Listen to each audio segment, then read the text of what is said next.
Hey, bonjour à tous et bienvenue dans 30 jours pour apprendre After Effects. C'est James et aujourd'hui nous allons parler des masques et des formes. Nous allons voir comment créer un masque, une forme et quelle sera la différence. Passons maintenant donc sur After Effects. Nous voilà donc sur After Effects et nous allons voir en début comment créer un masque et les options liées au masque. Donc pour créer un masque, on a deux options. On a la possibilité d'utiliser l'outil plume, donc raccourci G ici, ou tout simplement utiliser les outils, l'outil de forme qui correspond à l'outil rectangle, rectangle arrondi, outil ellipse, polygone ou étoile, ou autre en l'occurrence. Donc je vais en l'occurrence déjà prendre l'outil ellipse par exemple, et donc je vais me positionner, donc cliquer sur un calque. Donc étant donné que la forme le masque s'applique à un calque, donc je sélectionne un calque. Je clique, comme ceci, et là je vois, ici dans ma timeline, une option qui concerne le masque, donc qui vient d'apparaître, comme ceci. Donc si je veux déplacer mon masque, il me suffit de prendre mon outil de sélection, et donc, comme ceci, aller dessus, et le déplacer. Voilà. Donc j'ai des options liées au masque, j'ai une option qui s'appelle position, donc je peux déplacer mon masque. Je peux aussi avoir d'autres options, donc pour afficher les options liées au masque, appuyez deux fois sur M, comme ceci. Une option qui concerne le tracé du masque, donc modifier les points de tracé, créer des images clés pour modifier les points de référence du tracé. Ensuite, le contour progressif du masque, l'opacité du masque et l'expansion du masque. En ce qui concerne le contour progressif du masque, il s'agit en fait d'avoir un effet de estomper un peu sur le masque pour éviter qu'il y ait une cassure, enfin s'il y a une transition pour qu'elle ne soit pas trop nette. L'opacité concerne essentiellement activer entre autres ou désactiver le masque. Et l'expansion permet d'agrandir le masque, d'agrandir les bords, on va dire, du masque, entre guillemets, des bords virtuels. Ensuite, il me suffit juste de créer des images clés pour ceci, donc je peux avoir créé un effet vignette assez sympa dessus, ou faire l'effet inverse. Donc je peux supprimer mon masque en cliquant dessus tout simplement, et en le supprimant.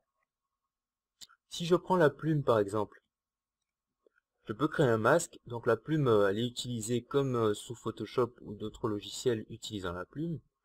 Il me suffit de cliquer pour effectuer un point ou de faire un cliquer glisser pour ajouter un point avec des extrémités, comme ceci.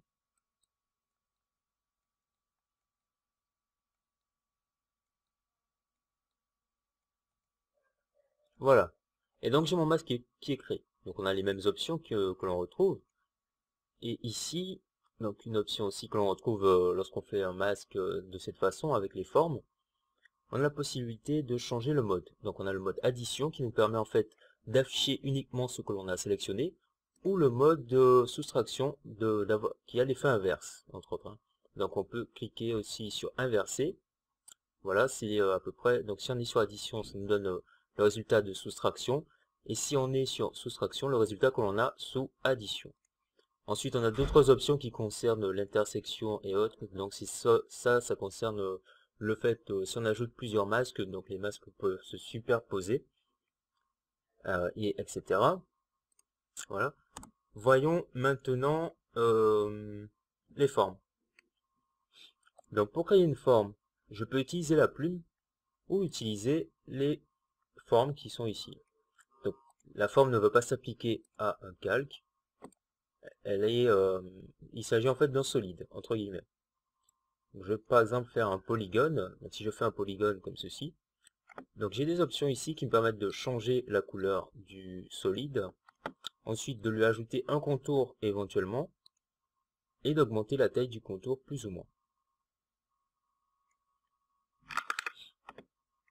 Donc je vois qu'il y a des options qui apparaissent ici dans la timeline.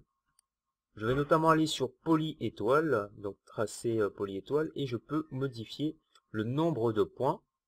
Donc avoir un triangle, hop, une sorte de... donc, ajouter des points ou enlever des points.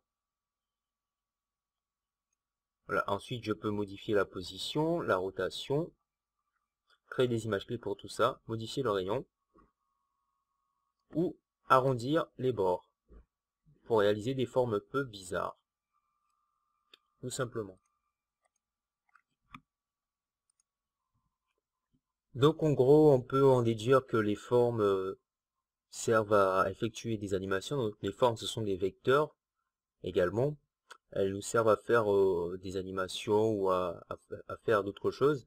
Et les masques vont nous servir à cacher des choses ou à faire des animations d'autres types sur des calques. Donc les masques vont être utilisés sur les calques.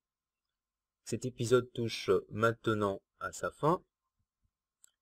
Dans le prochain épisode, nous allons parler des calques d'effets. Donc la création, à quoi ils servent, etc. Donc merci d'avoir regardé. On se retrouve dans le prochain épisode. Et peace out.